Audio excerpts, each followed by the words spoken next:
What's up, y'all? Welcome to the Kenny Parker Show. We do this every Tuesday and Friday, 8 p.m. Eastern Standard Time. If you're new to the channel, what's up?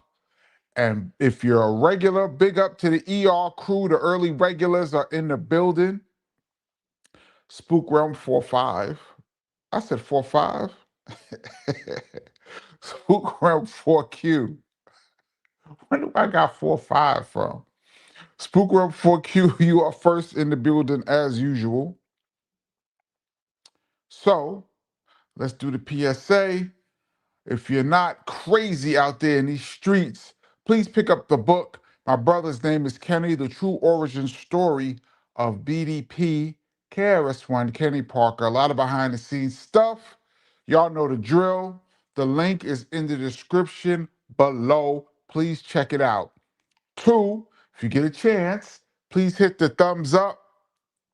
Helps the algorithm and it helps more like-minded people find the channel. It's very important that we find people that like this brand of hip hop. Uh, and last but not least, big up to the Rewind crew who's going to check this out later on. I think I want to make this a little bit higher so you can see my picture of Super Rhymes. Okay, let me make this a little bit bigger so I can see. B-Boy Jones, and what up?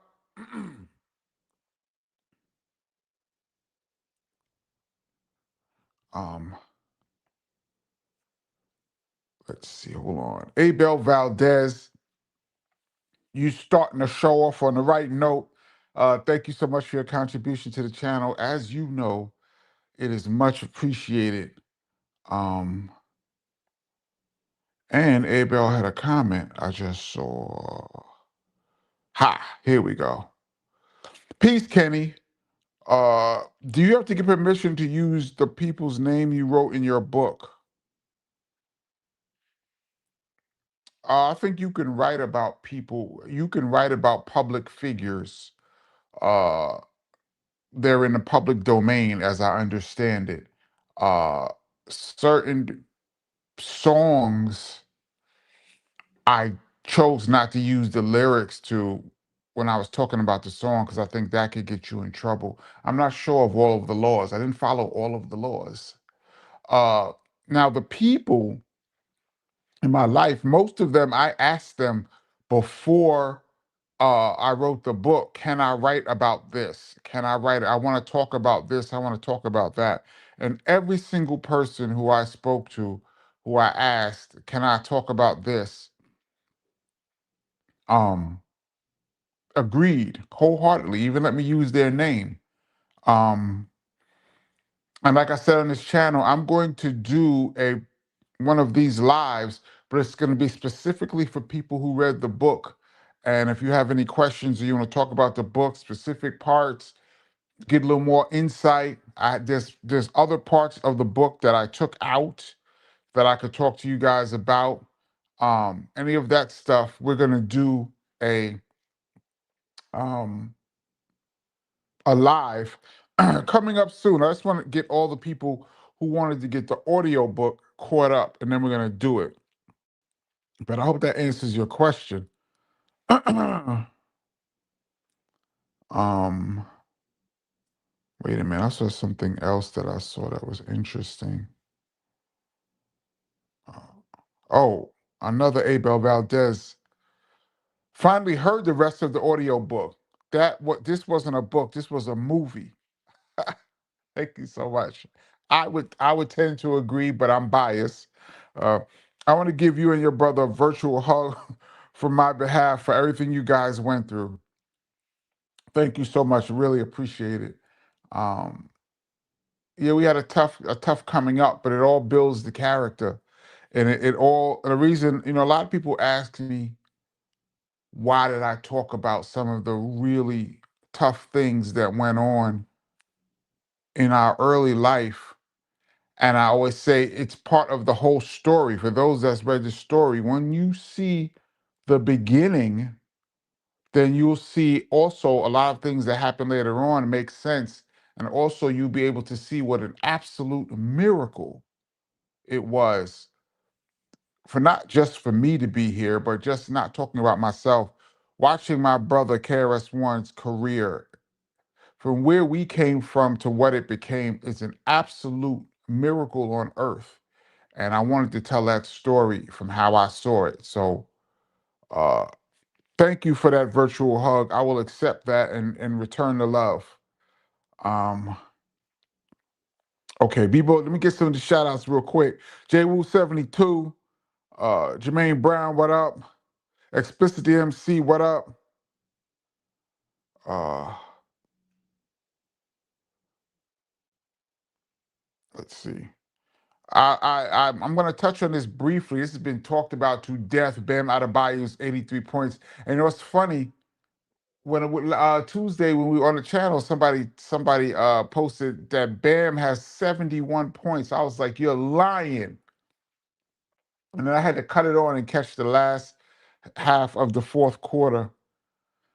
If you ask somebody before the night started that somebody tonight is going to have 80 points in a game, you would have probably named 50 people before you named Bam Adebayo. And you says Kobe fans and Robert Ory are throwing at him. Oh, the hate they're throwing at him, but Jordan did call Bam and congratulate him. I have mixed emotions on that. It's a tremendous feat. Actually, only one other person has scored that many points in a game, so it's more than tremendous. It's historic. But watching that fourth quarter, how it went down, to me was an embarrassment. You're up 30 on a bad team. There are certain unwritten rules in sports. It's not in the rule book, and so you're not violating the rules. But there are certain unwritten ethical rules that most people tend to follow. It's called good sportsmanship. And one of those being when you're up 30, you take out your star players. One, so you don't run up the score, because that's considered unethical. And B, you don't want somebody to get hurt in a meaningless garbage time. If Bam Adebayo had got hurt in that game chasing Kobe, that would have been a whole different story. Why did you leave him in there? And they would have beat the coach up. Um, I thought that was whack that he was in a 30-point game chasing. I thought I could see if you were at like, okay, I'm at 65 or something. Let's see if he can get to 70. He's at 70, we're up 30. Let's get him out. But they were in there fouling, intentionally fouling to get more possessions, uh, missing free throws, throwing it off the backboard so they could try to get it so he can score, giving him the ball, he could bring it up. He was taking 30-foot shots, leaning into people, trying to draw fouls, which the ref gave fouls to some of these flailing shots. It was just a mockery to basketball. And to see Pat Riley standing there watching this with a smile on his face, I didn't understand. I watched the Kobe Bryant game, and that game was close. That Kobe Bryant game when he scored 81, I would say they needed about 70 of those points to win that game. They needed about 70 something of points to really secure that game. This game was probably over when he had 60. And it's just, it's an amazing feat. He didn't even shoot a good percentage. So after that first quarter, it wasn't like he was on fire. It was just they kept feeding him the ball. But there's been other moments like that in sports and the NBA. So, he's not the only one, but it just looks bad. And, I don't know if you guys remember, there's a high school basketball. Well, she played in the WNBA too, but her name was Epiphany Prince. And when she was in high school here in New York, she scored 113 points in a high school game, which is the all-time record.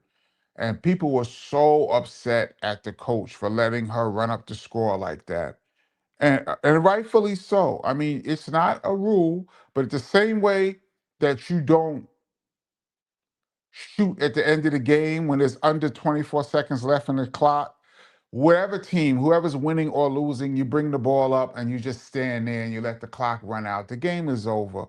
You don't go in there and try to do a dunk, although people have done it, but that causes fights. Like if the game is over and everybody's relaxing, taking off their shirt out of their jersey and their shirt out of their shorts, and you run in there and try to do a 360, somebody's gonna try to fight you because it's a sucker move.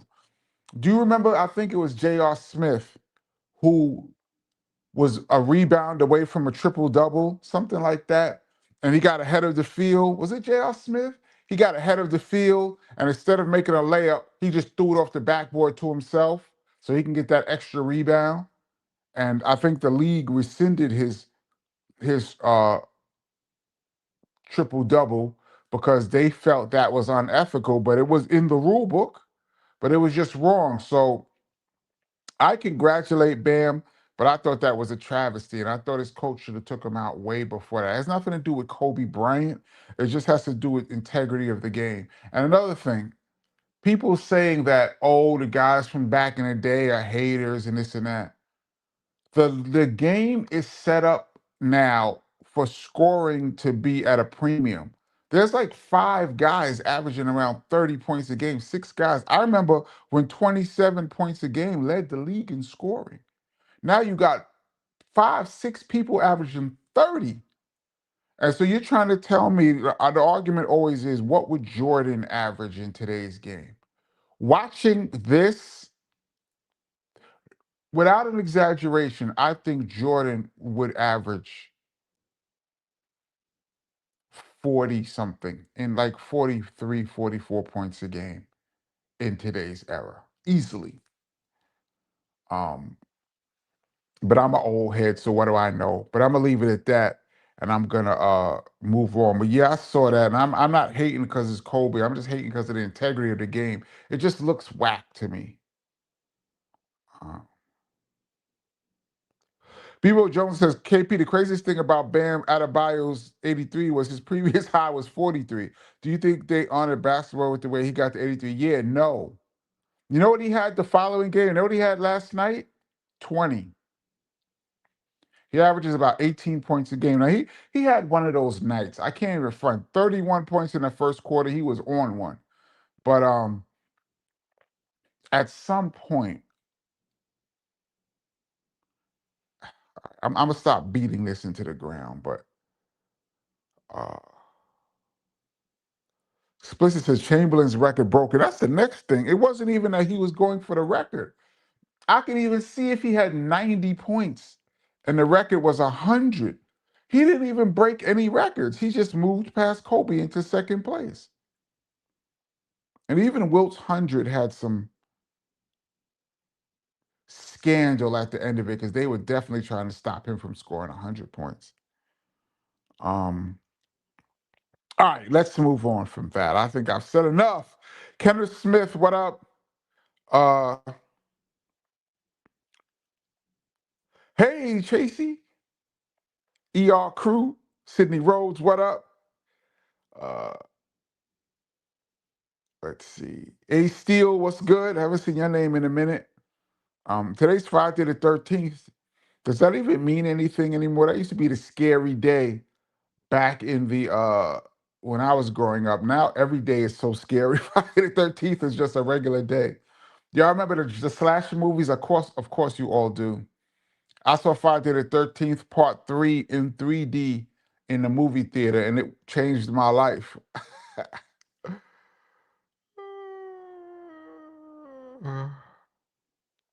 Silk Child, no, I did not get the new track you sent me. Terrell, no, I did not. I will check that out after I get off. Patrick Y, what up? Can't hate on Bam's 83 points at any level is an amazing feat. It is an amazing feat, but it's an embarrassment too. Uh, Gregory Nettis, I see you talking about 50 Cent and Papoose. I haven't even listened to that. I'm so not uh, interested in that battle, whatever it is going on. I don't even know what's going on. MK Ultra, Derek Mallory, what up? Harvey Lee, what's up? Jermaine Braun, Janetta, what's up, brother Kenny? What's your favorite food? Well, I like salmon a lot. Probably my favorite uh, thing that I eat a lot now. There's certain foods that I love, but it just I'm trying to get my weight down, and certain things like I love Italian food, but I just can't do it. I love Chinese food, I just can't do it. Chinese food and Italian food probably are my two favorites, but right now I can't do it. But I'm gonna say salmon right now. Um, David Kimmy, who's the first female rapper to record an album? Blondie don't count. I'm not sure if the Sequence did. The Sequence have an album? Gonna funk you right on up. I think that was on an album for Sugar Hill, right? If I recall. Um, Outside of that, wasn't Shantae. I would have to say Salt and Pepper, right? If it wasn't Sequence, I would go with Salt and Pepper. I think that rappers that we know, I would go with that. Henry Cedillo, what's up?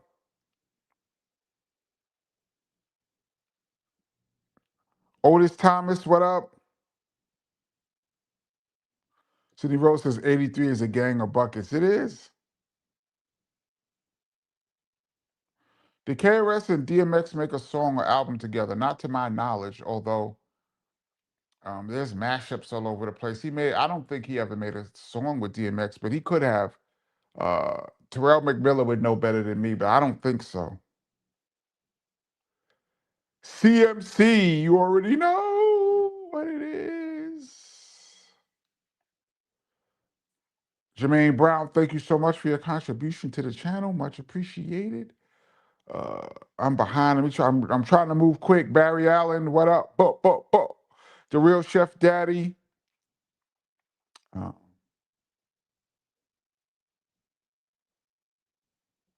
let's see. Omni Hassan, what up? Ethan Logan, what up? Barry Allen says, can't wait for the movie adaptation. That would be really fantastic. And I talk a lot on this channel about how they've been trying to work on a KRS-One movie since 1991, but things just never worked out. And that's one of the reasons why I wrote the book, because I have a version that they weren't working on, which to me is the version, but that's just my opinion. That's my biased opinion. How did the Wizards let Bam score 83 points? Because they're just not a good team. They've benched, they're tanking, and they've benched whatever's left of their good players. And they basically have a G League team out there.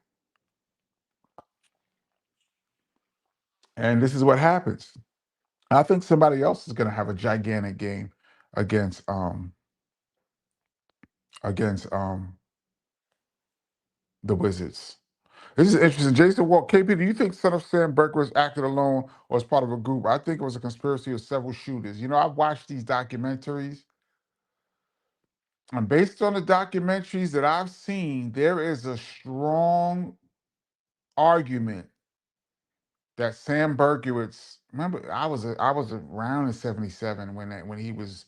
I was a little kid, but I remember how scary that was. Um, there's a strong argument that he was part of a cult, part of a group. And the actual son of Sam is actually a different person. The son of Sam and David Berkowitz could be two separate people. But David Berkowitz was there on the scene for some of those shootings, but witnesses are saying that a couple of the others were not him. He was there for some of them. He's not innocent, but he was part of a crew. I've watched these documentaries, and I'm not a conspiracy theorist, although I like to go down rabbit holes just to see people's arguments. There's an argument. There's definitely an argument.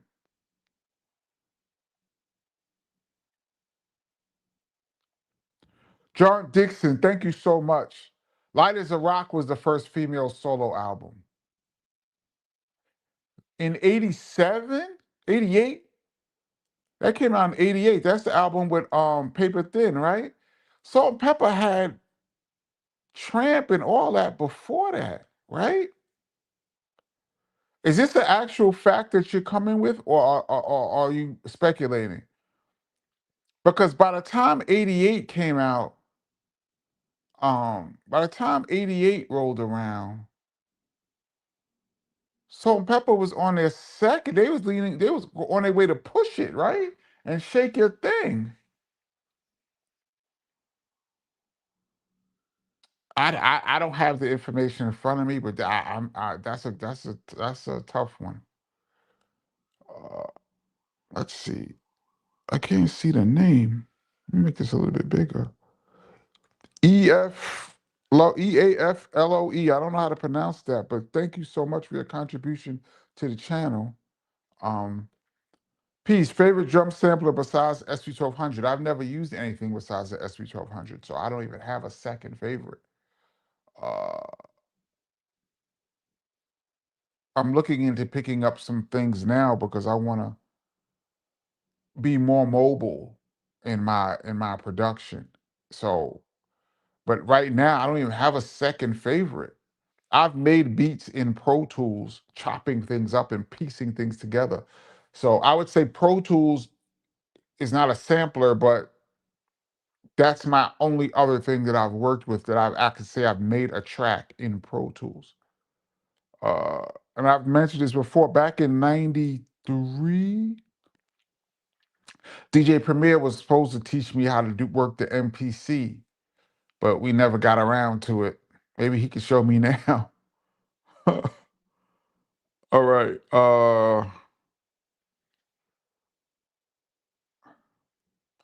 Benny Doyle, what up? Says, oh shoot, Jay Wall. I've never heard that before. I've always assumed he was on his own. No, there's a really good documentary out.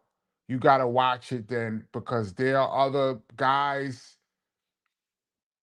He's even said before that he was not. He said quite a few things, but there's a time when he said he was not alone. You gotta watch it. It's a very compelling evidence.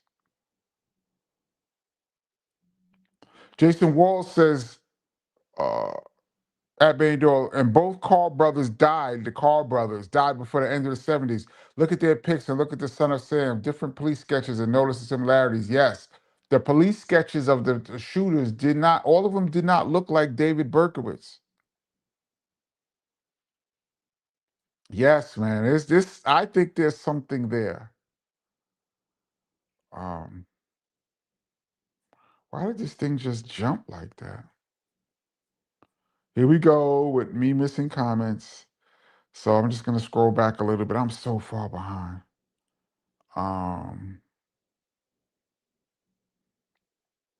Kenny, besides basketball, are you and your brother fans of any other sports, boxing, football, etc.? First of all, my brother's not a sports person at all. He'll watch the fourth quarter of something. I mean, I was a basketball fanatic, so but I like baseball. Like when the Yankees were good, when they had Jeter and Mariano Rivera, that crew, Bernie Williams, I was very into the Yankees then. I would say baseball is something that I have watched in the past. John Lee says, I don't watch the NBA anymore. It's a shell of what it used to be in the '90s. I agree, but you can't really talk to, when you say that, you're an old head. You're an old head when you say that. Um,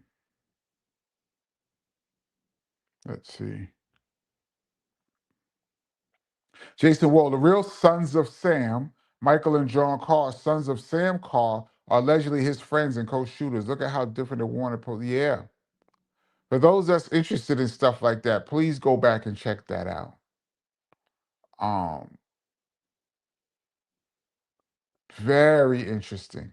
A lot of these lone gunmen things have a lot of holes in it. I'm not going to go down that road today, but a lot of the lone gunmen seems very suspicious. You know what else a rabbit hole I was down into like a couple years back? The smiley face killers. For those that's not aware, that's a very interesting story too about people disappearing from bars and reappearing drowned with somebody with a smiley face. That's very compelling. One day you should check that out. Uh, let's see.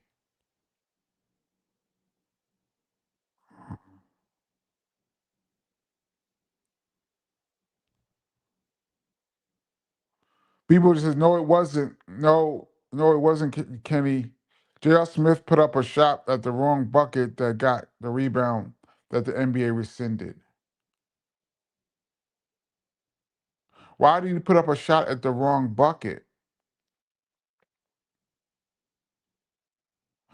Okay, I remember watching it. Okay, I could be wrong on that. Thank you, B-Ball, for clearing that up. I could be watching it, but I remember watching it thinking that this is ridiculous. Did he just throw it off did he get a rebound and then throw it back off the backboard to get another rebound? It was something shady like that, if I recall. Please come with some clarification, please, B-Ball Jones, and if you so desire.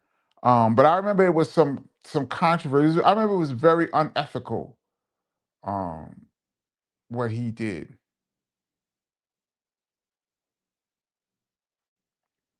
Do you remember when Patrick Ewing did that dunk and missed instead of just laying it up that believed it cost them the game? No, he laid it up instead of dunking, which basically cost the Knicks the series. Don't bring this kind of stuff up, man. I get nauseous.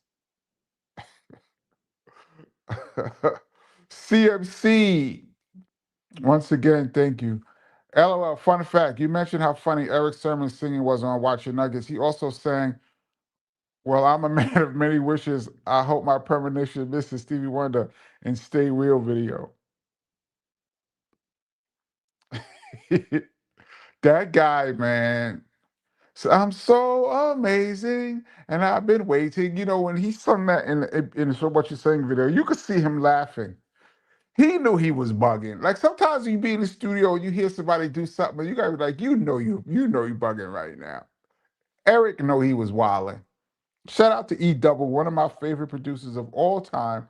Would love to get him on the show. Uh, I'm gonna try to make that my business to get E Double to talk to me because when I see people talk to E Double, it's basically the same stuff. But I really want to talk to him about production. Like I really want to get into it with him, the technical stuff. Um, And you guys that know the song Hip Hop versus Rap, KRS-One, when he sings, "Hey, Eric Sermon, hey, you, get off my cloud." That I believe that's because we used to play that song. I used to play that song on my mixtape over and over and over again on long van rides to different shows. What possessed him to sing that? No one has ever asked him that. What possessed you to just sing, "Hey, Eric Sermon"?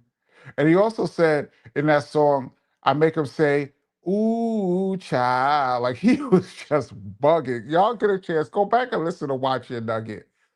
Um, Not watch it, listen to it. Eric Sermon was hilarious. Uh, let's see. How far behind am I? Not too terrible.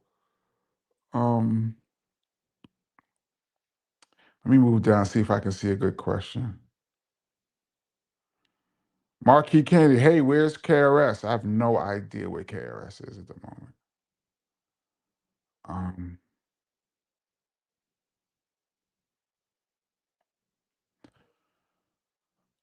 do you think Young MA is a good female rapper? I've said before on this channel, and it's one of my mottos. There's no such thing as good and bad, whack and dope, trash. Music and art in general is too subjective. One man's trash is another man's treasure. So I don't believe in good. I just think I like the song Ooh. I thought that was funny. She had bars on there, and it was that was a hit record that was playing in the clubs. Everybody used to sing along. I used to play that record in the party. If you could make a record that plays in the club that's known around the country, that's pretty good. Now I don't know if she wrote it because almost no female rapper ever wrote her rhymes, but if she wrote it, that really puts her in another category. But based on Ooh, yeah, I would say she's good. Patrick Sarcher, yeah, where's KRS touring?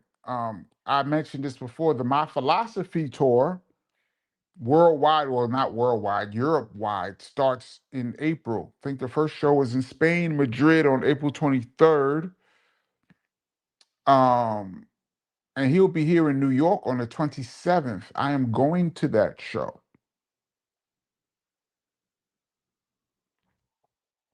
Jason Wall says, Light or Sweet Tea in 88 wasn't it. Yeah, I don't think it was 88. I think Salt and Pepper might have had the first. Did Sequence have an album though? Sugar Hill. Can somebody look that up? But wait, have you had a chance to talk with your brother lately? I mentioned this on the show. I spoke to Chris last Friday. A week ago Friday, I said that I was getting off the show because Chris was supposed to call me back, which he did, and we spoke for 2 hours uh, about a bunch of different stuff. Some things that I'll be letting you guys know about in a few. Uh, family stuff, a bunch of stuff. Can't be careful with salmon. Make sure it's thoroughly cooked because they have worms and parasites. Yeah, there's so many things and so much food at this point. You can't even. There's really a breakdown, or if you go on social media, there's a breakdown of every single thing that you can eat, where they're telling you be careful. It reaches a point where you just gotta take your chances with stuff, man. It's crazy. We got some more super chats here. Let's see. D Mag, D Magwaza. Sorry if I butchered your name. What up, Kenny? I always wondered if KRS and Tupac ever met. Not to my knowledge. Not to my knowledge. I don't think they ever met. I think I might talk about my knowledge of that in a later date. That's a whole video. Um, Ilroy the MC. Kenny, are there any songs y'all perform live that you wish would perform more often? Well, I talk about my time in BDP. Uh, as the years progressed, when you have a catalog like KRS's, most artists that you take after a while, you take out some songs, add new songs. When you have a new project out, you want to add a few of the new songs from the album. So you might take out some old songs. Um, some songs artists get tired of performing for some reason, which I never understood, but I'm not a rapper or a singer. I'll tell you two quick stories. When I first got down with BDP, for those that have the book, know the story about the Apollo Theater. We had a show in the Apollo. I wasn't even the DJ yet. I was just there. Um, and I remember they was going over the show list. It's like 2 days before they were in the studio putting together the show list and putting together some instrumentals. And Chris was like, I'm not doing The Bridge Is Over. And I'm like, why? This is 1989, so the song is 3 years old, less than 3 years old.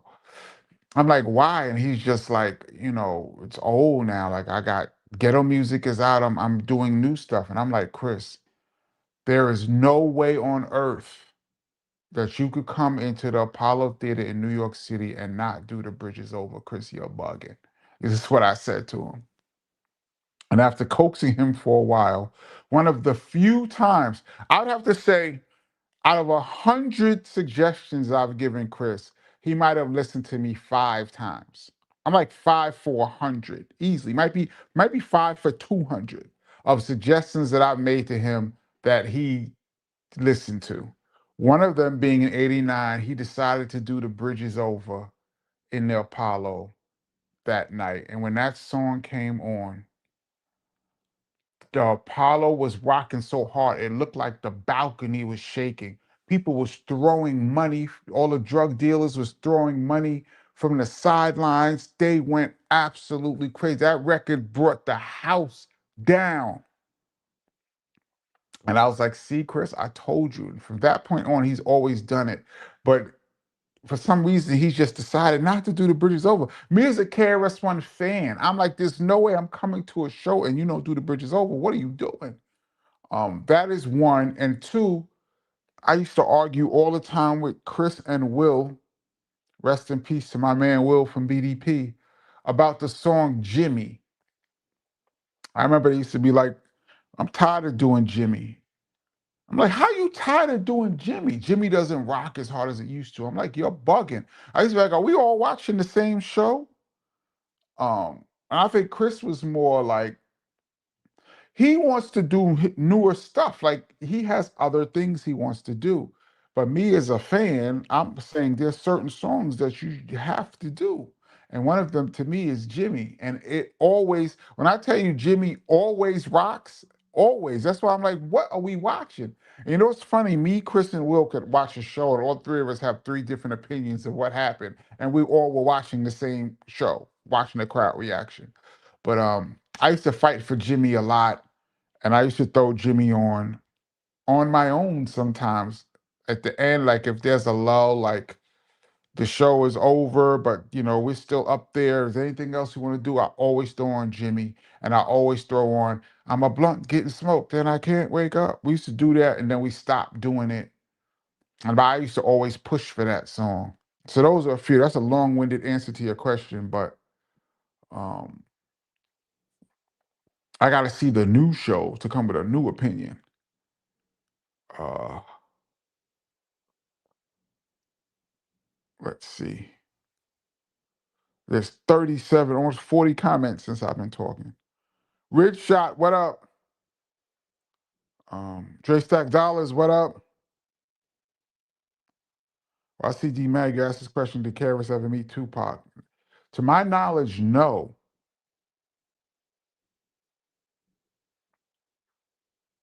But there's more to that story. I'm gonna do a whole story about that in the future.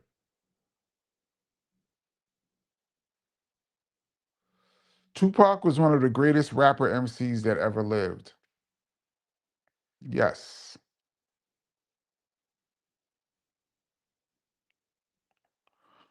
Oh, this is a good one, Alex Campbell. What was the typographical error on the Criminal Minded album? The typographical error on the first pressings was dope beat. I got a dope beat. On the album, it says Hope Beat. On the definitely on the 12 on the vinyl. Not sure about the cassette, but definitely on the vinyl it says Hope Beat. And then they fixed it later on. It said Dope Beat. So if you have a Criminal Minded that says Hope Beat, that's a real OG early pressing.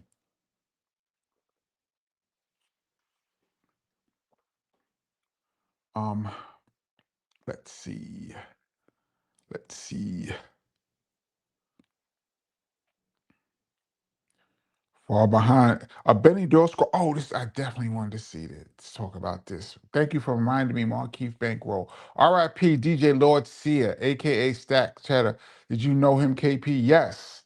Um, I can't believe I forgot to mention him. Um, if you were on the hip hop scene in the 90s into the 2000s, you had to have run into Lord Sear. I believe he was on, he worked with Stretch and Bobito, and then he had his own show on Sirius XM, and he's done multiple parties, and he was just on around. I don't know all the work that he did. I know he had records he put out and stuff, but I used to see Lord Sear out and about because, as you guys know, I was all over the place. And I used to see Lord Sear. Uh, the last time I think I saw Lord Sear, he was Heather B threw a party that I was DJing at, and he came through. This had to be like 10 years ago, maybe more. I haven't seen him in a long time, but I used to see him out and about. I didn't know him really well, but when I seen him, we used to kick it, stop and talk for a minute. I know he's had some health issues over the past few years that I heard. So, unfortunately, he's passed. I think he was like 52 or something. And I hate, I always look at a week where we don't talk about one of our hip hop fallen soldiers. I look at any week where we don't say rest in peace to somebody as a blessing, because it seems like it's every week. Um, to Lord Sear's family, condolences. Rest in peace to you. You always was cool. Every time I saw you, always funny, had a lot of jokes, uh, and always on the scene. Like everything, especially if you were coming up through like the underground circuit, like if you were coming up the ranks, somehow you had to meet Lord Sear at some point. Um, and everybody has mutual friends. Everybody from that eras, we all know each other. So he was cool. And rest in peace to him. That's Yeah, that's a tough one. He knew everybody. Everybody knew him. Um, Gregory Ness, the son of Sam and Zodiac Killer could be the same person. I don't know, but you mean the Zodiac Killer from California or the Zodiac Killer from New York?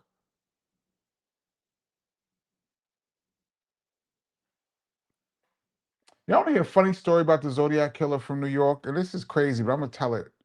There's two Zodiac Killers. There's the one from California, the most famous one that was never captured. And then there was a New York one that they caught. And I remember being young adult, and I believe there was a psychic or somebody, it was like either was a psychic or somebody said something on the news. Somebody said that the Zodiac Killer, no, here's what it was. When I'm trying to get my story right. Somebody either psychic or somebody said the Zodiac Killer was a cab driver. And I remember they were saying one of the survivors said that the Zodiac Killer asked him, "What was your zodiac sign?"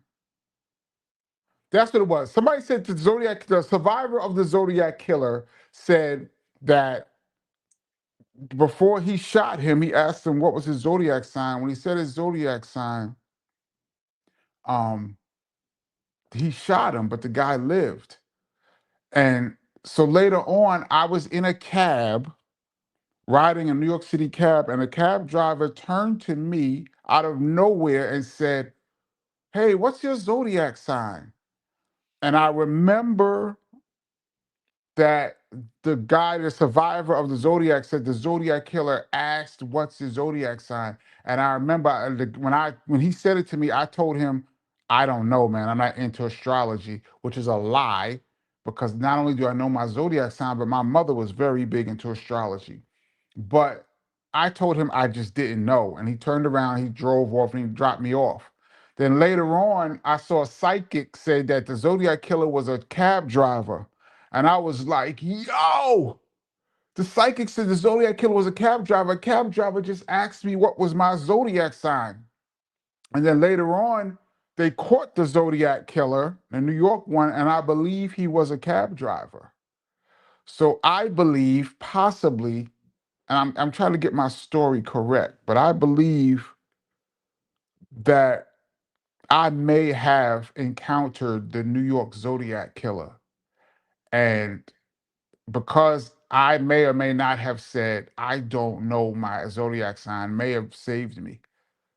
Could be all crazy coincidences, but this definitely happened. So that's my serial killer story. I hope you guys enjoyed it. I was trying to remember all the details. Jermaine Brown said, Yo, Kenny, what was the most dangerous dance hall after hours spot in Brooklyn? I don't know about after hours, but when I was coming up, Love People, there's a place called Love People in Brooklyn. Man, Love People was, I don't even know why anybody even went there after a while. There was so many bodies dropping at Love People. There used to be a place in Flatbush called the Biltmore Ballroom. Um, they used to have some violence. It wasn't that dangerous compared to Love People, but it was dangerous. BDP ended up doing a show there. We did a show there at the Biltmore Ballroom. It was hilarious. It was like 10 people there. Um, I'm going with Love People. I've been to the Q Club in Queens. That didn't really seem that dangerous to me, but Love People, for those that's from Brooklyn, yo. People just love Salt and Pepper wasn't a solo. Oh, I thought you said first female rappers. Okay, because Sequence wasn't a solo either. So yeah, oh, okay, then it would be MC Light, then I guess. You are correct. MC Light was the first solo female rapper to have an album. Correct. My bad. Um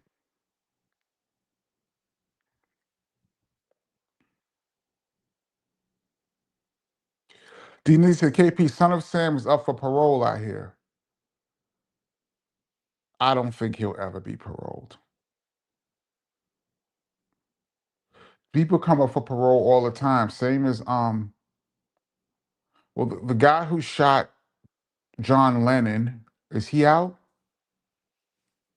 There's like four people that I always like try to see when they come up. Not try to see, but they're always in the news, and I always check it out. It's it's the Son of Sam. It's David Hinckley who shot John Lennon. It's those girls from Charles Manson, the Manson family girls. I believe one of them finally got out. I think she did what, 50 years or something? And she got out. And the guy who shot Ronald Reagan, is he out? Which of them? I know one of the girls from the Son of Manson family got out after like 50 years. I don't know if David Berkowitz will ever see the light of day. Dudes like that are just too dangerous, man. And he's been in jail since 78, 77, the summer of 77. So that's 50 years. I don't know, man. I'm very far behind, too, by the way. Uh, Rich Shot says Kobe is my guard, but 83 points is 83 points. I don't know. I mean, everybody, it is 83 points, but just the way they went about it. Did you watch the last half of that fourth quarter? Did you guys actually watch it? Um, it was a disgrace. I think it was a disgrace. Uh, Harvey Lee was ex-Klan New York based and from what borough? I believe they were from Brooklyn. I believe.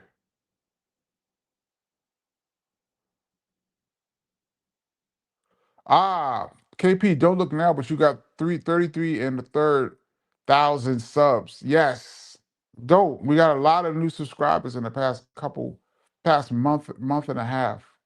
Big up to everybody that's new to the channel. Um,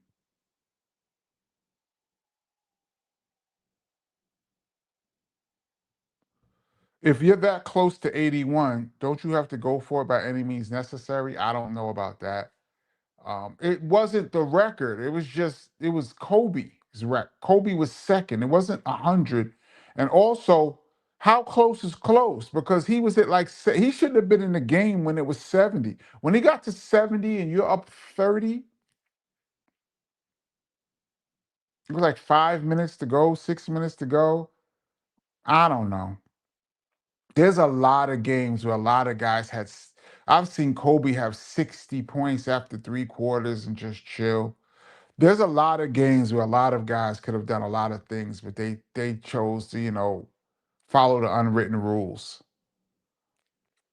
81 is what most people consider the record because they don't respect Wilt Chamberlain's record. There's people who try to say, I think these are Kobe fans, who try to say Wilt never scored 100 and it wasn't real and all that stuff, which is ridiculous. But the record is 100,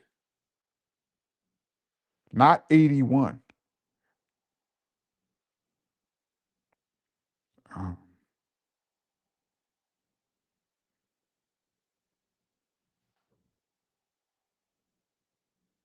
Jason Wall says, smiley face killer, people found in water with smiley face graffiti nearby. Yeah, like dozens of cases, to enough where it seems to be more than a coincidence. Um, all right, I'm about to do a early Benny Doyle scroll down because I'm so far behind that I'm gonna let me do this super chat and then I'm gonna jump down. Um,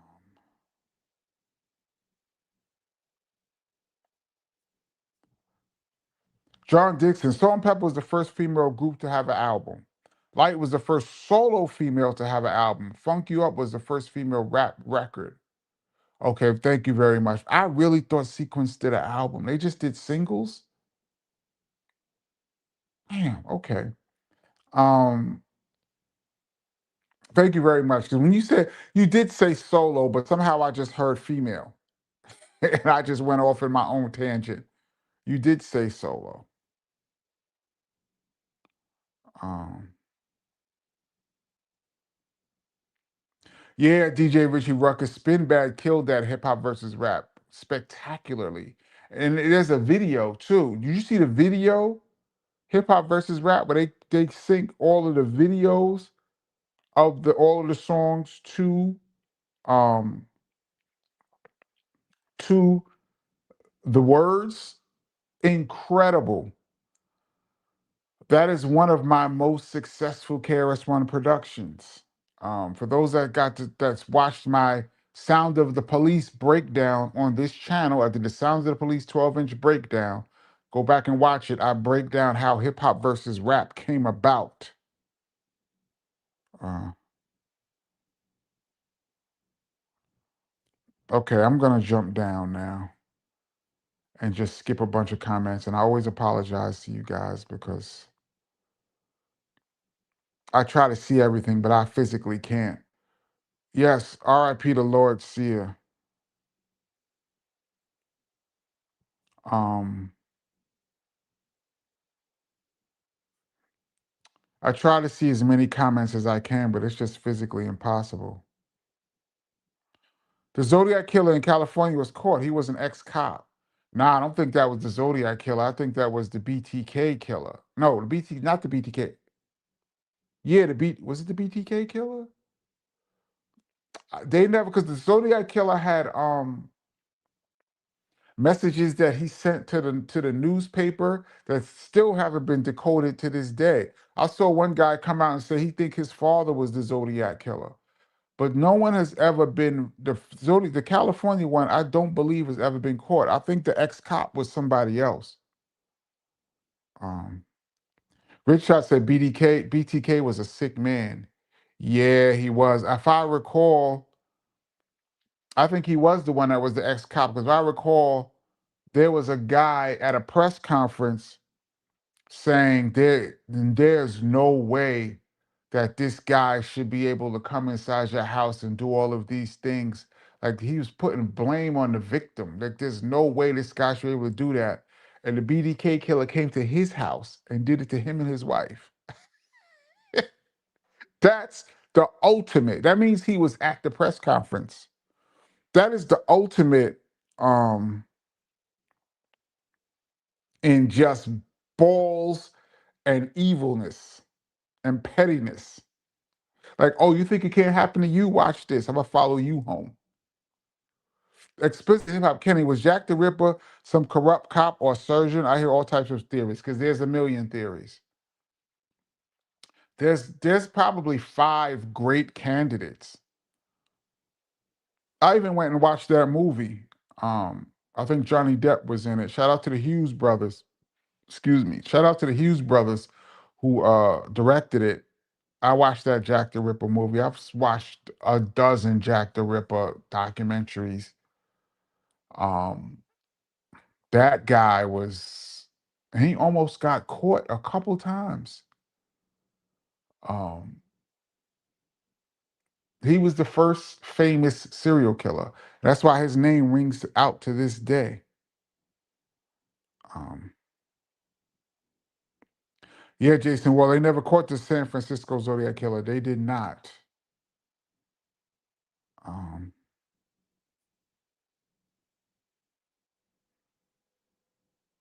yeah, they did make a movie about the Zodiac killer with Mark Ruffalo and Robert Downey Jr., and I saw that too.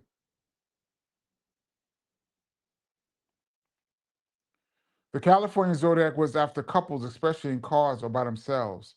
So was Son of Sam. You just chilling in your car and bang, dude just walk up to you. Crazy, man. Damn, Kenny Dodge, Zodiac Killer. I believe in my heart that I dodged the New York Zodiac Killer because I saw something earlier in the week where he asked the person's zodiac sign before he shot him. And I was like, I'm not telling nobody my zodiac sign. And when the dude asked me, it just came to my mind. Nah, I don't know anything. I don't know anything about zodiac.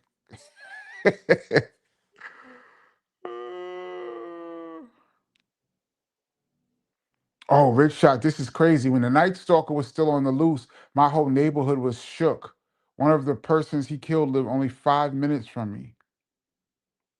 Wow. Yeah, could you imagine?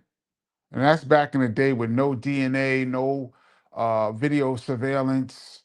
Even in different states didn't even talk to each other. There was no serial killer database. You could do something in one city, like oh, what's my man? Oh my God, from Utah, the most famous of all. Shoot, I can't. How can I forget his name? Bundy. Ted Bundy did a bunch of crimes in one state and just went to another state and was started from scratch. And it took years for them to put the two things together because they didn't speak to each other like that. Um, Brian Mitchell, you dodged a bullet, bro. Yes, I believe that. I mean, I have no evidence,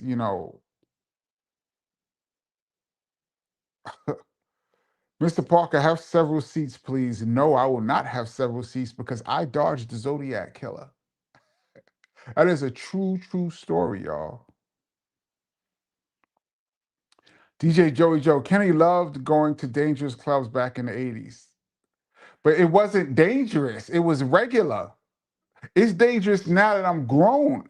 I was grown then, by the way, but back in the day, you could be 18 and get in a club, 18 and older. So at 18, I was in the party. My brother had a hit record, South Bronx. What? I was in the party. Um, and looking back on it, these places were incredibly dangerous, but it was also incredibly exciting. Latin Quarters, Union Square, these places were off the walls, man. But at the same time, you had to be there. So it wasn't dangerous till I look back on it. And I was like, I really put myself in really bad situations. I went to places in the Bronx. There used to be a party called, was it the World? Not the World. I forgot the place where it was. Kid Capri used to DJ up in the Bronx. That place was where Slick Rick had the shootout. That place was crazy. I used to go up there by myself on a train, bugging. It wasn't the World. I forgot the name of that place in the Bronx where Kid Capri used to DJ. They was wilding up there. I mean, I always got love being in BDP. We always got love, but still, you're bugging because there's people that look to rob people. Like if you're in the industry or something, there's dudes that want to rob you. And blessings to me, I've never been robbed or been in any situations like that. Um, but yeah, I didn't want to be in these places, but I had to be. Corey Flood says, Kenny, you've had some weird encounters. According to the book, maybe the cab driver was hitting on you. Thank you for reading the book, Corey Flood. Yeah, I'm not even gonna comment on that because I want people to they won't understand until they read it, but that is possible too. Um, let's see. Thank you, EA Flow. So your video about the Sex and Violence album, a classic in my book, regardless of what Jive may have said. Thank you so much. I really appreciate that. Really appreciate that. Um,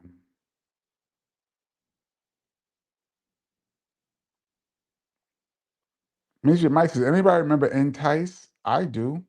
Hush Hup Tip was a slept on gem. Wasn't that one of Muhammad Ali's daughters? Uh,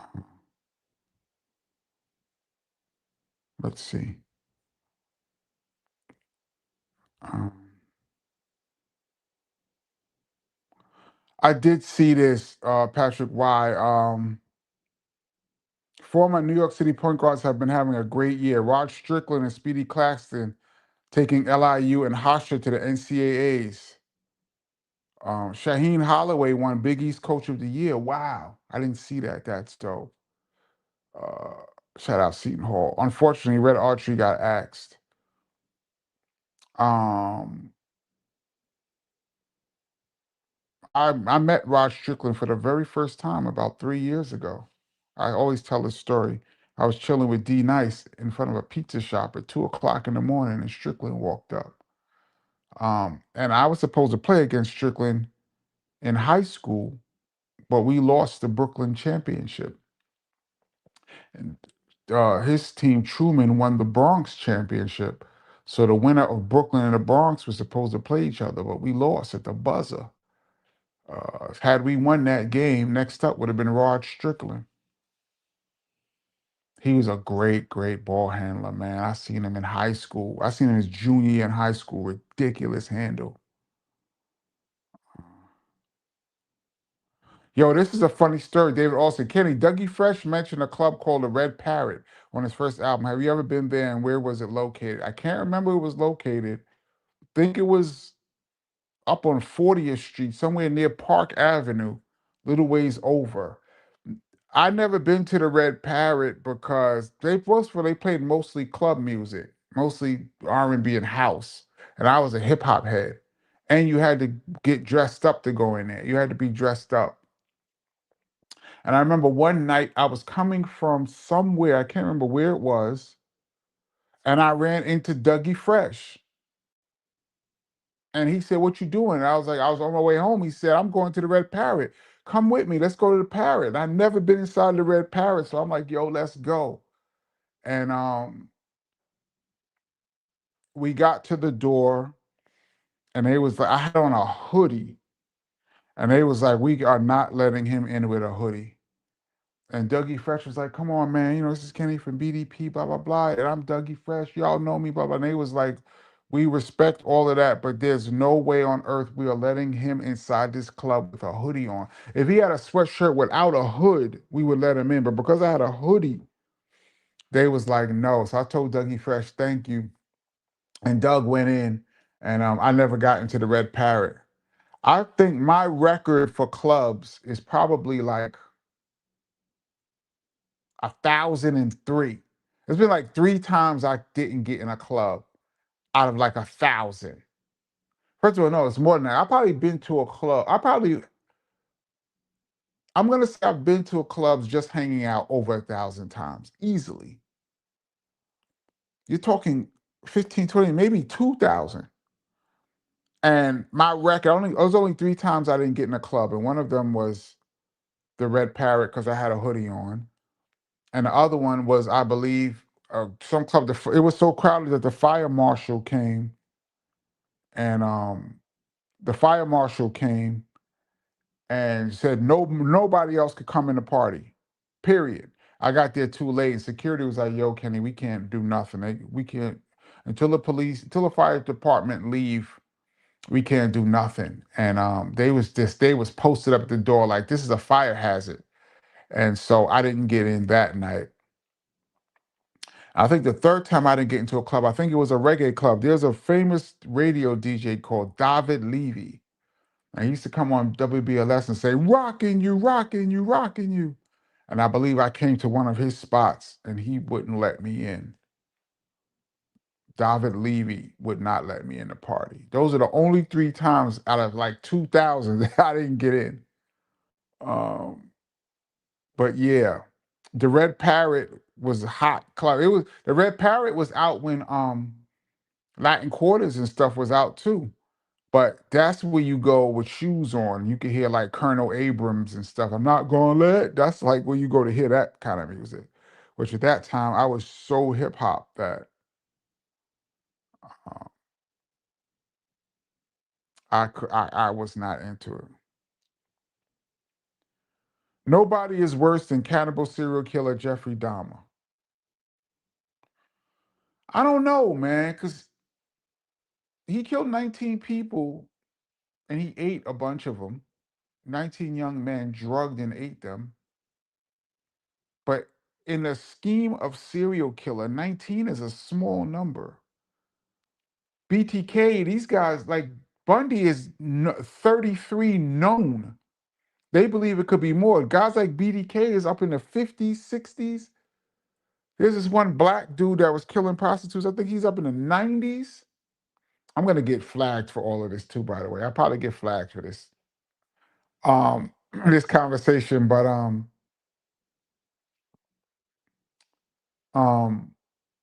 so Dahmer was gruesome in what he did because he was into necrophilia and all kind of stuff. I'm just kidding. You know what? I'm out. You know what? This might just cut off at any moment.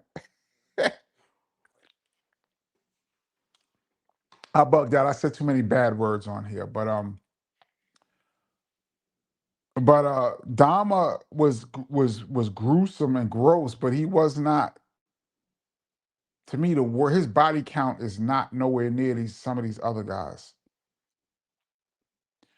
David Hinckley shot Reagan and has been released. Oh, word! I did not know he got out. Thank you for that info, Corey Flood. They let David Hinckley out. Wow. Did not know that.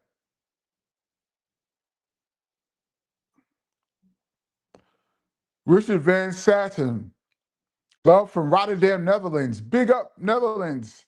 Usually rewind crew now awake in the middle of the night here. Sorry you have amnesia. Not amnesia. Insomnia. Don't have amnesia. Have insomnia instead of amnesia. But I'm glad you're chilling with the Kenny Parker show. Um, yeah, TD Dyson says John Hinckley is out. Did not know that. Corey Floods, Greg Renee says, yeah, nah, Ted Bundy was the worst. He used to charm and looks and made females disappear. Yeah, he was highly, highly intelligent and good looking. And he tricked so many people. He was bad. Wayne Williams is the worst. Yeah, because the Atlanta Child guy. Um, I start watching what I say. The Atlanta Child guy, but he's another one who I don't believe acted alone. There was 28 cases. There's evidence. There's a movie about him too. There's evidence that leads to believe that he did not do all 28, and that the Klan had something to do with that too in Atlanta. And there were more cases after he was locked up. He's not innocent. He did some of them, but he didn't do all 28.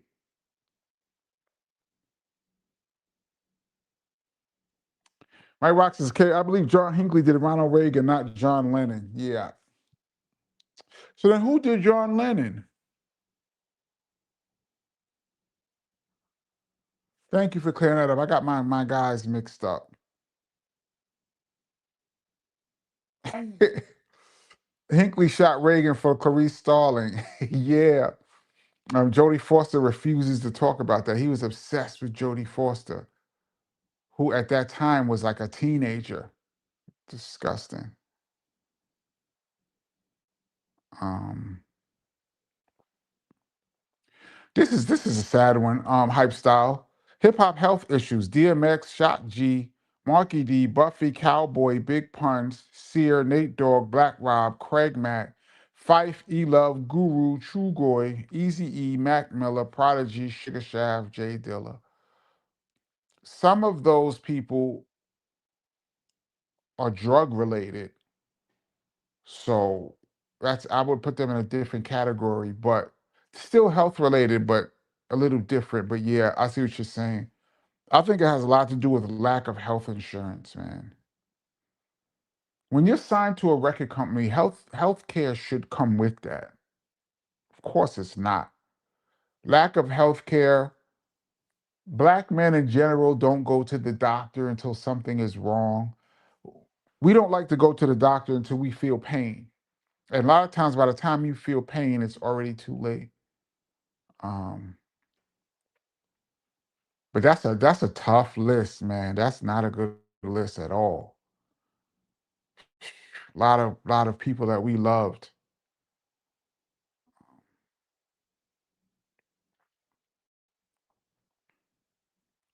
Dre Sack says, didn't Lamont from Sanford Son have an encounter with the Manson family before they changed that lady?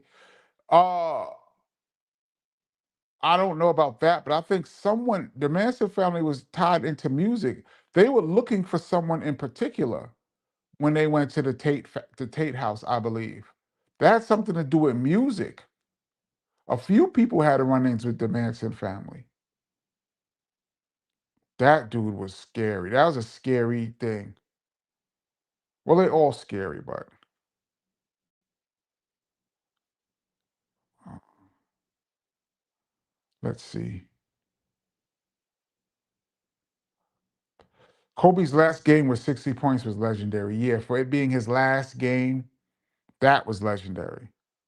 Now, see, if it was his last game and he's never going to play again, and you're in the stature of a Kobe Bryant, you leave him out there till the end just to see what he's going to do. And he's on a heater. You just let him. Now, see, to me, that's something that I would have let happen. Um, but the other stuff, David Robinson 71 versus the Clippers was legendary. That was scandalous too. I think Shaq and David Robinson was neck and neck for the scoring title, and it went down to the very last game of the season. Whoever scored X amount of points would be the scoring champ. And San Antonio fed David Robinson the ball every time. Now he still had to score 71, but he still had to score 71, which is very difficult, but he did it. That was specifically to win the scoring title. Another time that happened was y'all know the David Robinson versus the Iceman George Gervin. Uh, they were percentage points. And in the afternoon, David Thompson scored 73 points. 73. This is in the 70s. You know how much 73 points is with no three-pointers in the 70s? Ridiculous. He scored 73 points, and he was like, I got this in the bag. And the Iceman said, what? Hold my beer. The Iceman set a then record 33 points in the first quarter and finished. I think the Iceman needed 59. I think it was something like David Thompson scored 73, and the Iceman needed 59 to beat him. And he had 33 in the first quarter and ended up with 63. Now, to me, a battle like that, I could see it's not specifically ethical, but I could see these dudes are gonna be like, who's gonna score the most tonight? We going for it. Stuff like that to me is a little bit different than what I saw the other night. Um, Falling behind again. Um, let's see. I think I saw this mission. Like Texas right now found like 30 bodies in the bayou and ain't finding. Yeah. But that could be any number of people. That could be just a nice dumping ground. But yeah, that's crazy. There's thousands of people that disappeared. Like 50,000 people or something disappear every year in America. It's crazy. We don't know what happens to many of them. Um, we're really down a dark road right now, but I kind of study a lot of this serial killer stuff, so um, this is an exciting topic for me personally. Rich Chat, KP, who is your top three West Coast rappers all time? For me, Ice Cube, Pac,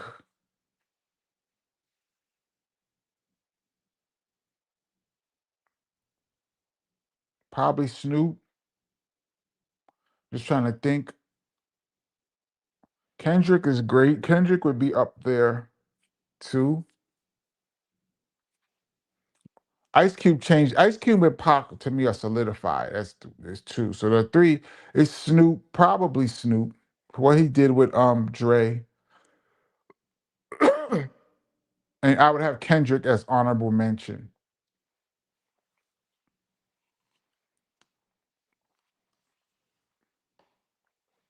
Um,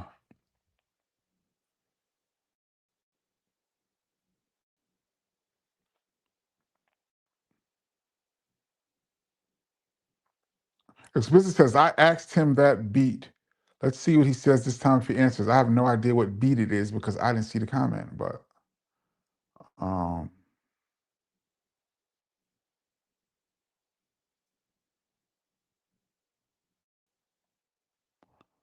don't be mad at Bam and the Heat. Point fingers at Wizards for not stopping him. It's that too. But did you watch the end of that game? They put three people on him. They weren't even guarding the rest of the team. They put three people on him. And he was bringing the ball up and just launching it. And they would get the offensive rebound because three people was on him.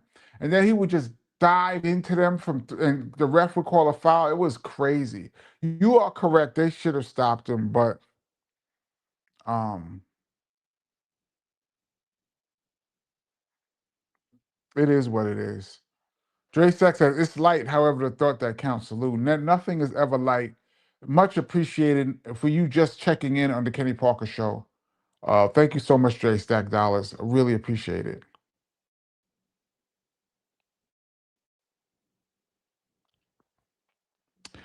Hype style, great question. I was thinking the same thing. What question?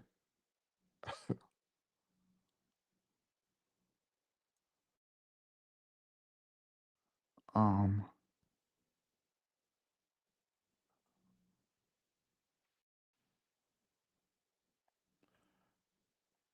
Matt Pena said, did you see the recent video of Dr. Butcher who said G-Rap used the same studio of BDP and that G-Rap wanted clarification if KRS was going at him with subliminals? I have heard that story.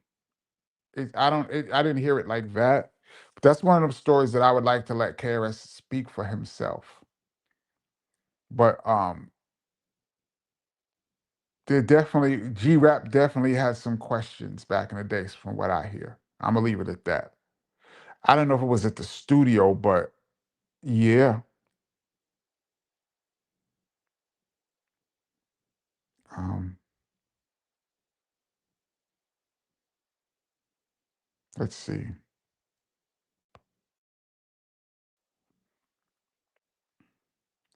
Uh, trying to see. Trying to see a good comment. I'm trying to get away from the serial killer stuff, but I love it though. I could talk about this stuff all day. I find it fascinating and scary at the same time. Um, oh, thank you, Divine. Is the Peace KP. Sequence had multiple albums in the early 80s. It should be noted that those albums contain a heavy amount of singing similar to Lauryn Hill. Oh, but they were a rap group though.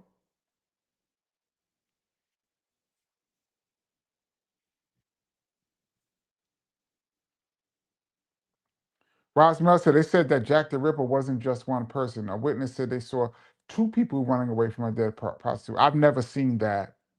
I've watched a bunch of documentaries and I've never seen that, but it's possible. Marquise says, why no black person could be a serial killer? No, there are a few. It's rare.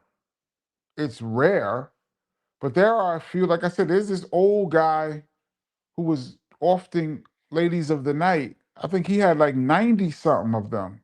Oh, he's old now. He's like in his 80s. They just caught him a few years ago. And of course, Wayne Williams, the Atlanta child guy. Um, there's not been that many. Well, you also got to understand black people in the population compared to white people is what are we, 10%, 13%, something like that? Well, that was the old stats, but in America, every 1 out of 10 people are black or something like that. My stats are off, but you see what I'm going at. So you would think that every 1 out of every 10 serial killers then should be that based on the numbers, but it's way less than that. So you're right. It's overwhelmingly a white male thing, but it's not impossible. Maybe because white people could blend in more. Black people in a lot of parts of the country would stick out like a sore thumb and be accused first. So, in order for a black person to really be effective, he would have to do it in a black neighborhood. That's why they always felt like the Atlanta guy had to be black because he was able to lure so many young dudes away in a black neighborhood. He had to be black. But there's also more to that story. But yeah, it's interesting. And females are very rare too, except for that one girl who they had the movie about. Um, Charlize Theron played her. What was it Monster? Jack Swagger said KP is the only guy that didn't respond when they asked, "What's your zodiac sign?" and Union Square. You damn right, Jack Swagger. Who was the Charles Bronson Death Wish character based on? Isn't that some guy who's still alive that's in jail? It's a real Charles Bronson, right? He wasn't a vigilante. I think he was like a real killer. So I'm not really sure about that story, but I know he was like a real Charles Bronson who's alive now. Um, the Night Stalker Richard Ramirez took his name from an AC/DC song called Night Prowler, which describes a man sneaking into women's houses, always wearing an AC/DC shirt. That's wild. I did not know that. Um,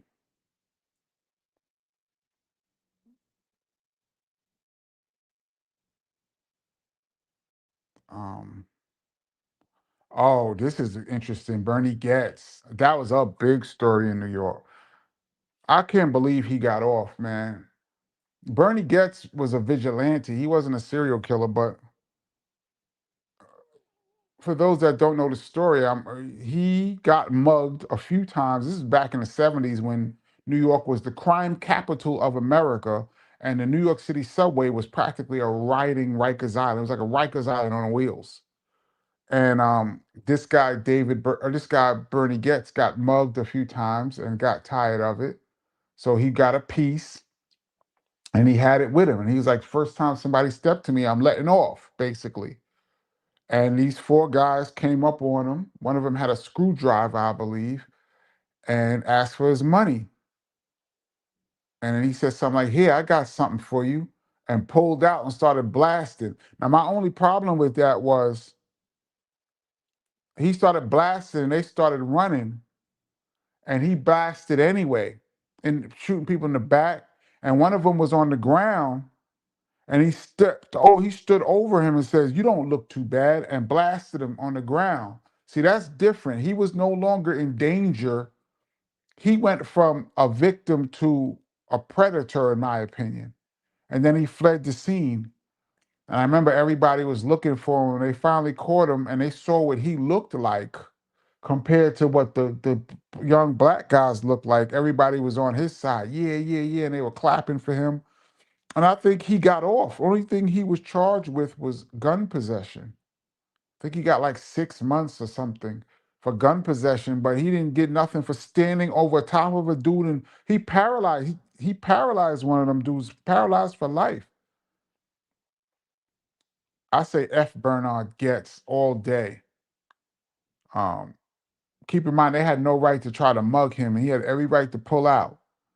But once he started blasting and they started running, that's wrong, man. Charles Manson was a racist and a killer. He wanted to start a race riot. That was one of the reasons that he wanted to start that. He wanted to blame it on black people and start a race riot. Yep.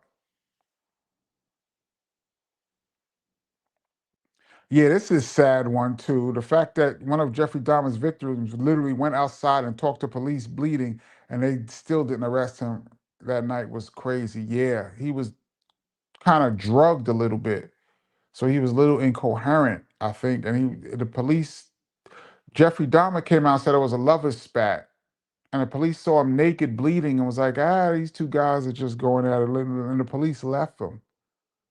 That was a very big mistake by the police. Hi, Mr. Boricua, what's up? Okay, P, what up? Just got the audio book. Thank you so much. Thank you so much.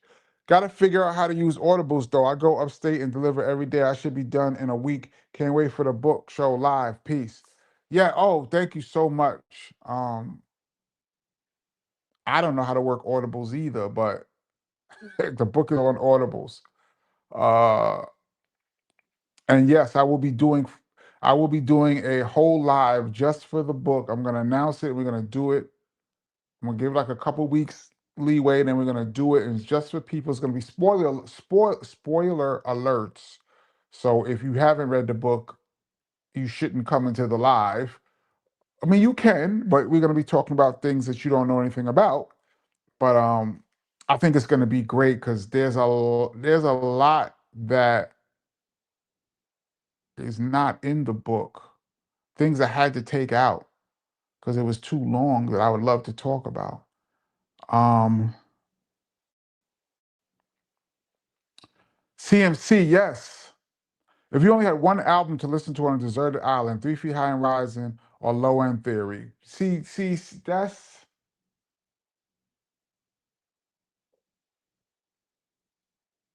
it'd be low. I love Low End Theory is in my favorite albums ever, man.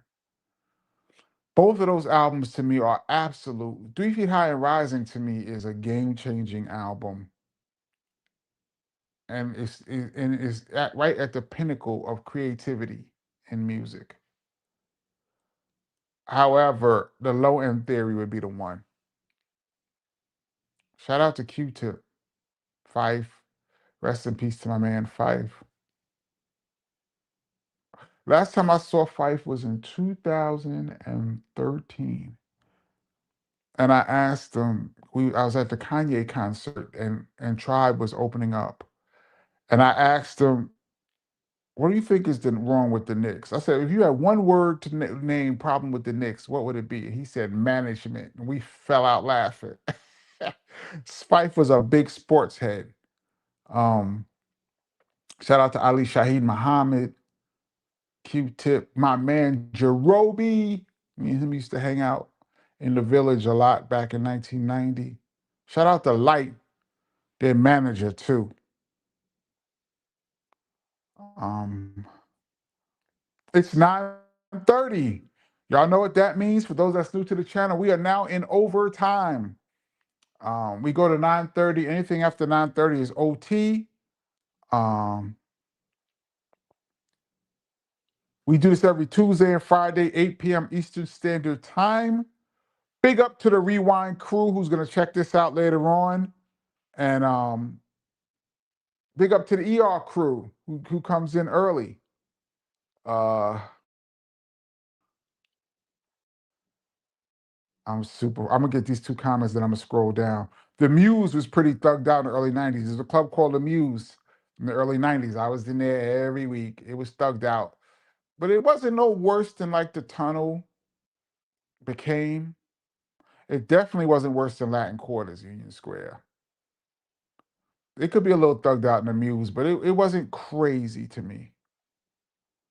Um,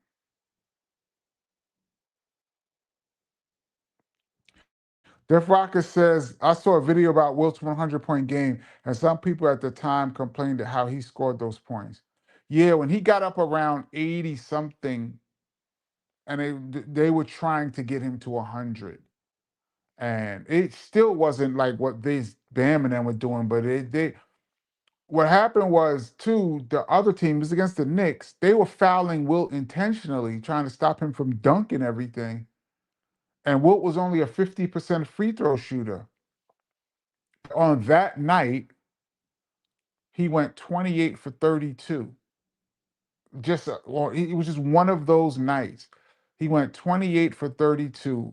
Never did that ever again. And that didn't work. And they were trying to stall the ball. That didn't work.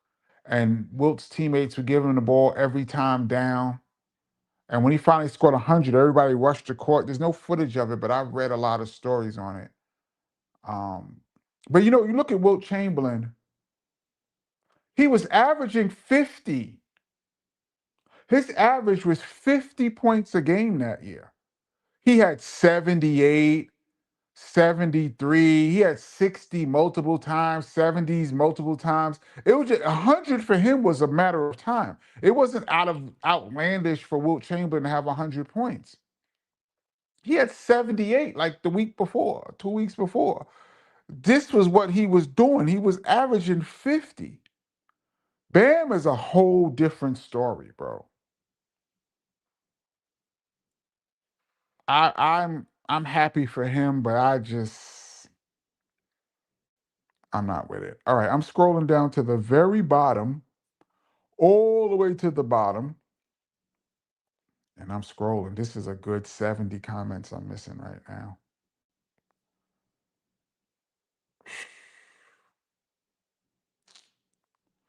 Cause I know I'm missing something good, man. The DLC of the game. DLC all day. It's the Diggy Diggy Doc, y'all. F. Bernard King for blowing out his knees in his prime, too. Yeah, because he's a Hall of Famer, but he would have been spoken about a lot higher had he not blew out his knee. Bandol says, mistake, that's effed up and a half. Yeah, a mistake is an understatement for the police. Yeah, it's more than a mistake. There was a huge effed up thing that cost somebody his life and multiple people after that.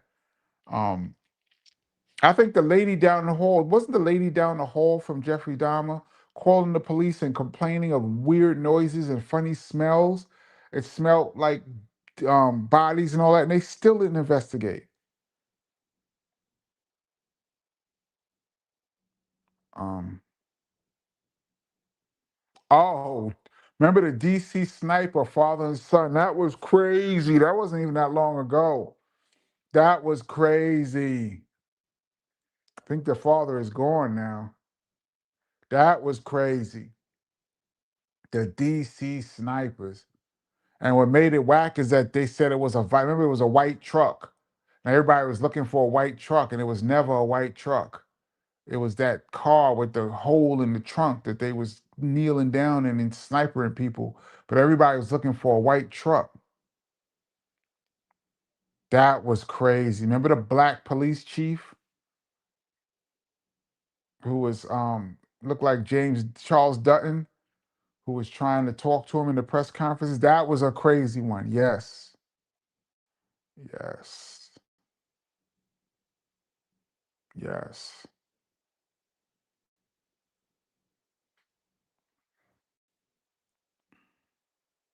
Um,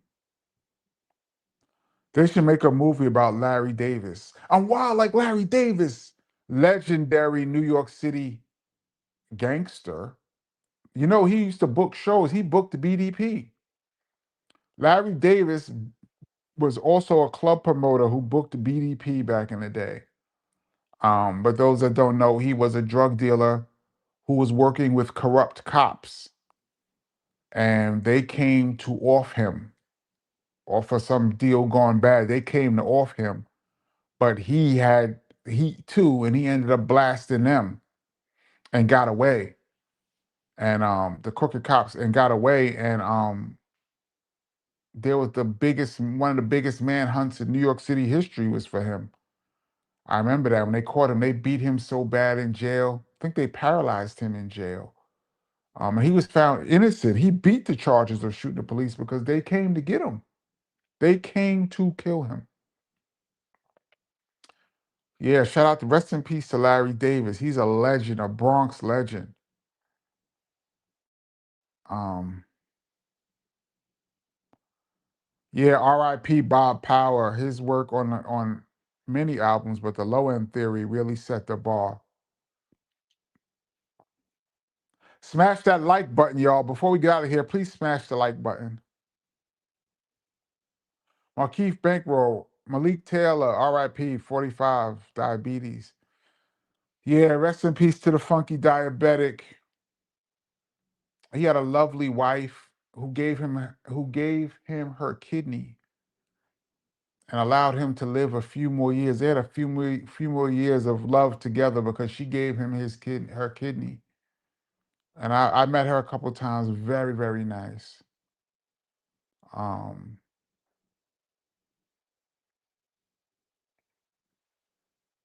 Rest in peace, Fife, man. KP Lizzie Borden, the very first female. Well, she was. I don't know that story well, but I think she was. I don't know if she was a serial killer, more like she offed her family, right? I don't know, and they never did they ever discover it was her or was rumored to be her. I don't know the story well. She wasn't going around offing people though. I think it had to do with her family, right?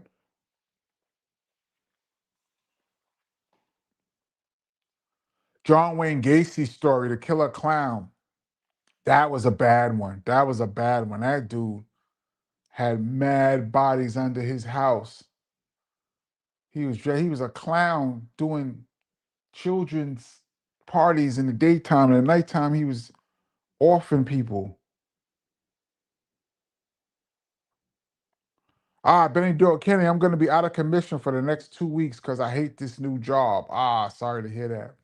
But I'll be here for the rewind. Count on it. Thank you so much, De La Doyle. And big up to your brother too, G Doyle. Um,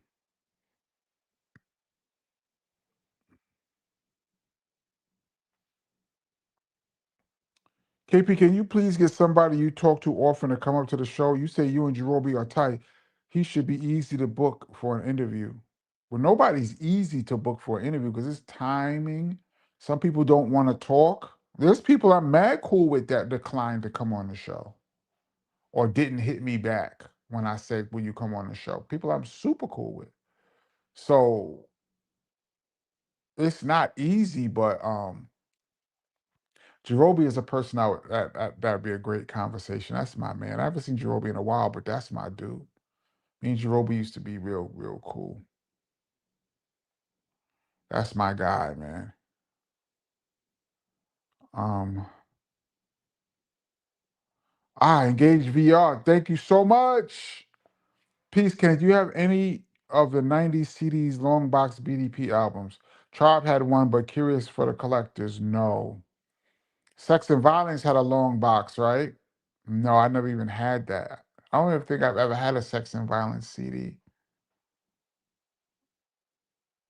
Um, no. The answer to your question is no. I don't think I've ever had a CD of any of those albums. No.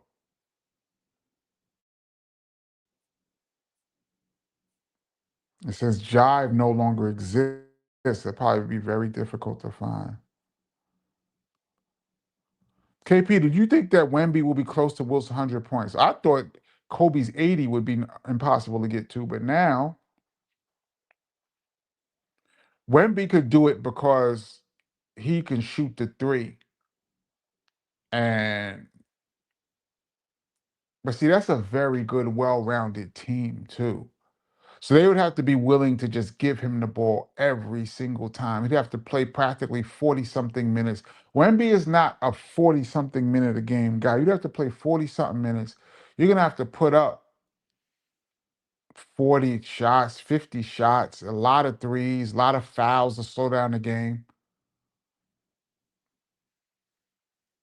I think Wemby could do it. I think Wemby could do it. There's a couple guys, if you could shoot that three and you're on a team where you could just let it fly and shoot like 20 or 30 3-pointers in a game and make like 20 out of 30 or some crazy thing like that. You know what I mean? Something wild like that. It's possible. Yeah, I think it's possible. How any many will Bam score in his next game? We already know he had like 20. He's back to normal.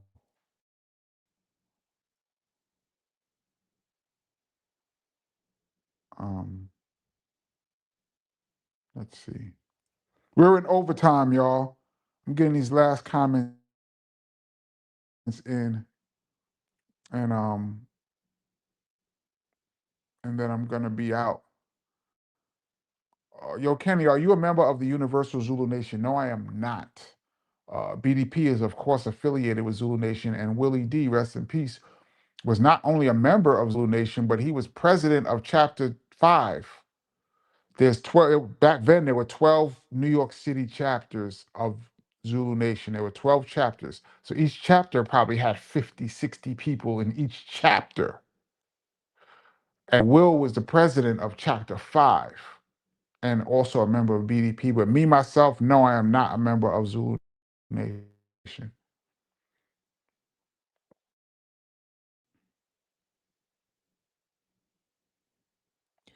Def Rocker, this is a great question. Why bad things always happen to the Knicks? Wilt's 100-point game, Ewing missing the layup, Miller's comeback game, Halliburton making that ridiculous shot last year, Charles Smith and the layups. Um, the list is just endless. Michael Jordan, double nickel, endless. What up with Rihanna Crib getting shot out? That's another one. I saw something. The girl is delusional. I think she thinks she know Rihanna or not, but she thinks something. They had like videos of her. She was saying how she thinks Rihanna was a witch, and she's part of like I guess God.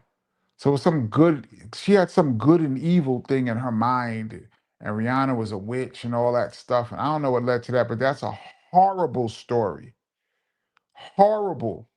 Thank goodness that Rihanna and her family are safe.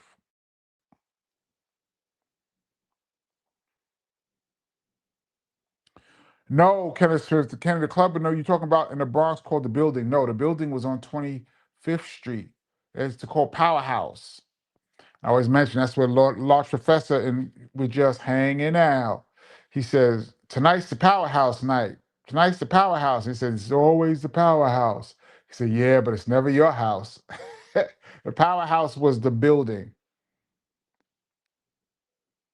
The club in the Bronx, it wasn't the World. It was, damn, it had a name like the something. It was rocking in there. I first met Sadat X in this place. The Castle. The Castle is the name of the club. The Castle was ridiculously thugged out. I went there a couple times. Kid Capri had it on lockdown. Me, Chris, and Just Ice went there too. But I went there on my own by myself, just wilding. So excited to be around hip hop that I would just go anywhere. Um, Def Rocker said Larry Davis was wearing the leather goose down while he was being arrested. Those jackets were real. I had a leather goose. No, not a leather gear, a leather jacket with a hood. It wasn't goose in it, but I remember that. My rock. The Larry Davis documentary will show how these thug hoodlum police are in the U.S. The PD is in the U.S. is the largest criminal organization. Well, New York and L.A. are known to be two of the most corrupt. That's what the whole movie Serpico was about. The New York NYPD back, I'm going to say back in the day, was one of the most corrupt organizations in the country. Um, and Larry Davis got caught up with them.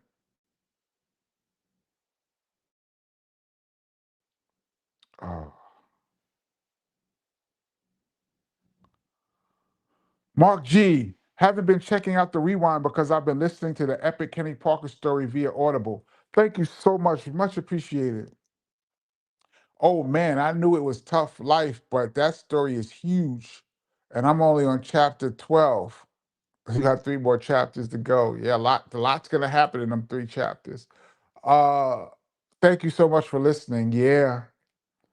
Our life was tough, but I had to tell it like that so you guys could understand the whole story. Um, I'm not even at the bottom. Let me scroll to the very bottom. Let me see you guys' comments in real time that I'm gonna jump off. Yeah, that girl who blasted at Rihanna had an AR-15. Crazy. That's crazy. So much. It could have been so much worse. I'm strictly known for the rough raps, but kids steal my lyrics like hubcaps. That record was dope. I'm just hanging out. That record was dope. Shout out to the Large Professor. That's my brother. He did a dope interview on his channel too. That record was dope. Uh,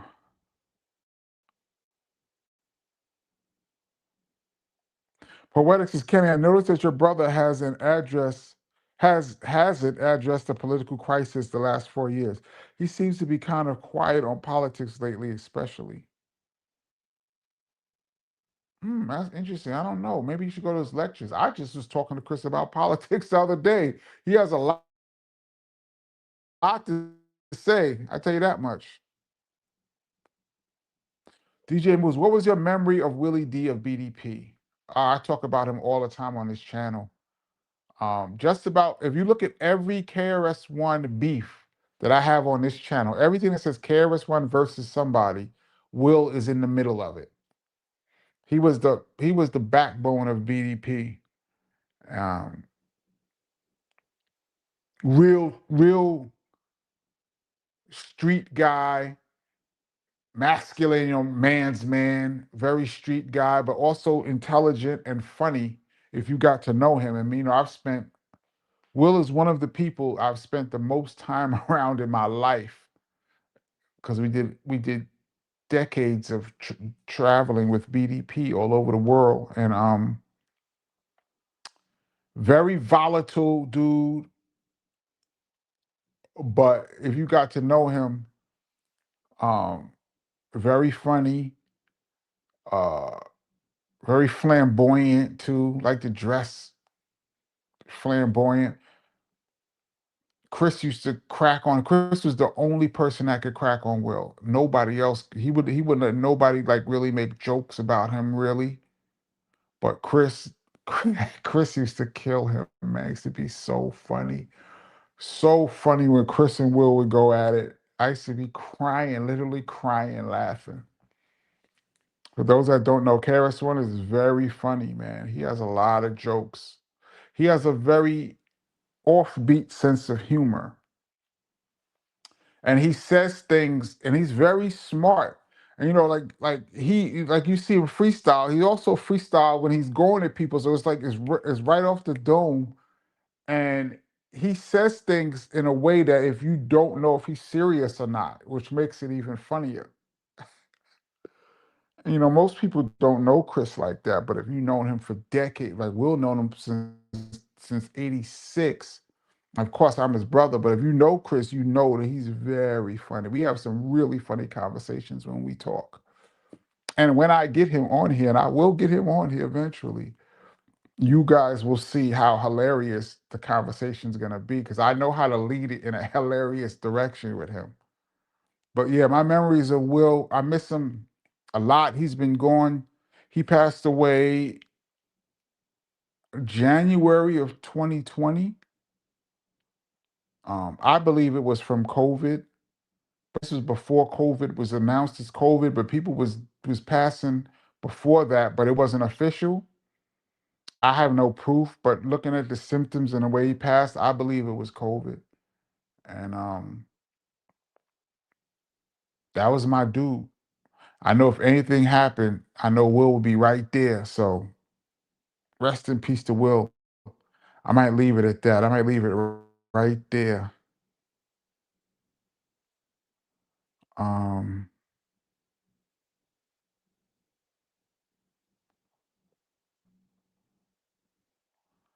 KP, do you think a top ranked high school basketball team could beat a good WNBA team? Absolutely. Men are just physically stronger and quicker and more athletic than women. It's not even good to compare that. Like people always say, whenever a woman is good at something, people always say, well, she's not better than a man. Like I remember Serena Williams when she was at the top of her game. I remember McEnroe was hating on her. Any good college tennis player could beat Serena Williams. But it's like she's a woman playing against women. She's not playing against men. I believe they say that after the age of 10 is when the physical separation happens between boys and girls. So if you see boys and girls playing with each other before the age of 10, they're kind of physically similar. But after age 10, it separates. So yeah, a high school basketball team, dudes are jumping out the gym. There's dudes in a good, not even a top rank, a good high school, not top rank, because top ranked high school boys basketball teams, some of them could go to the NBA. A good high school basketball team has dudes that's 6'2" and 6'3" that's dunking with two hands. You know, it'd be very difficult. The speed and athleticism, yeah, I think so. That's not taking anything away from women. It's just physically it's different. WNBA is different than the NBA.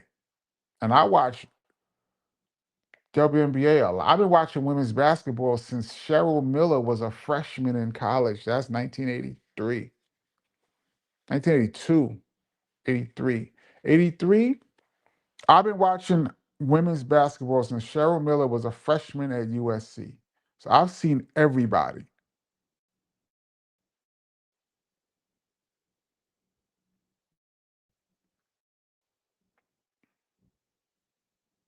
Um, you're right, divine existence. And KP, you may want to consider pre-recording some interviews in advance. The chat room is almost ignored during live interviews anyway. Yeah, because we be talking. Scheduled interviews would be easier that way. Yeah, I agree. But I like the live element too. So I don't know. All right. Um, I'm at the very bottom and I'm jumping off. Uh, God willing, we will be back on Tuesday, 8 p.m. Eastern Standard Time. Big up to the Rewind crew. Um,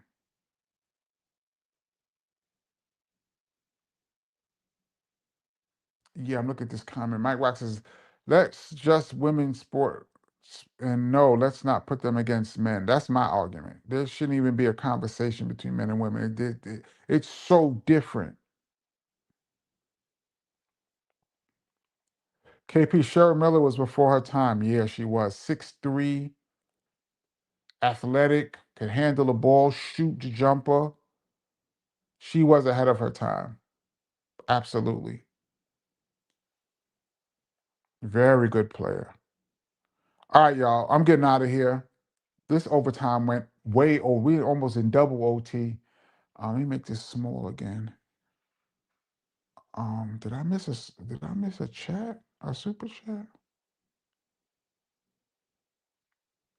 Oh, damn. How you gonna ask this question when I'm about to get off? Thank you so much, Rod and Dirty Face. Hey, KP Salute. Late to the show, but wanted to say thanks for the audiobook. Thanks for listening. How was that experience recording it? Damn, that's a whole conversation. I'm about to jump off, Rod and Dirty Face. But what I will do, it was a whole that's a whole conversation I really would like to get into. And like I said, I'm going to do, you said you're late to the show. I'm going to do a live just for the book. That's it, for the people who have read the book. And I'm waiting a little bit for the people who got the audio book to catch up.